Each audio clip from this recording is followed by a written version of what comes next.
আসসালামু আলাইকুম রহমতুল্লাহ। সম্মানিত দর্শক, আশা করছি ভালো আছেন। সংবাদটি অনেক মারাত্মক এবং দুঃসংবাদও বলতে পারেন, আবার খুশির সংবাদও বলতে পারেন। সর্বশেষ পর্যন্ত ভিডিওটি শুনতে থাকুন, তাহলেই বুঝতে পারবেন বন্ধ হয়ে যাবে ইসলামী ব্যাংকিং।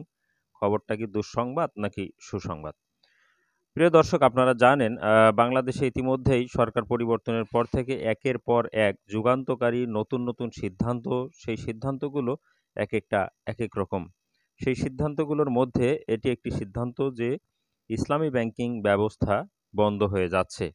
তো ইসলামী ব্যাংকিং ব্যবস্থা যদি বন্ধ হয়ে যায়, তাহলে গ্রাহকরা কোথায় যাবে? আসলে গ্রাহকদের জন্য পথ খোলা রেখেই বাংলাদেশ ব্যাংক কিন্তু এই কাজটি করতে যাচ্ছে। সেটি হচ্ছে প্রচলিত ব্যাংক, অর্থাৎ সুদী ব্যাংক, যেই ব্যাংকগুলো সুদী ব্যাংকিং করে থাকে, তারা যেই উইন্ডো ব্যাংকিং এবং শাখা ব্যাংকিং করে ইসলামিক ব্যাংকিংয়ের, আ আ তারা বলে যে আমাদেরও তো ইসলামিক ব্যাংকিং আছে, এই বলে কাস্টমারদেরকে তাদের কাছে চাপানোর বা গ্রাহককে তাদের কাছে নেওয়ার চেষ্টা করে থাকে।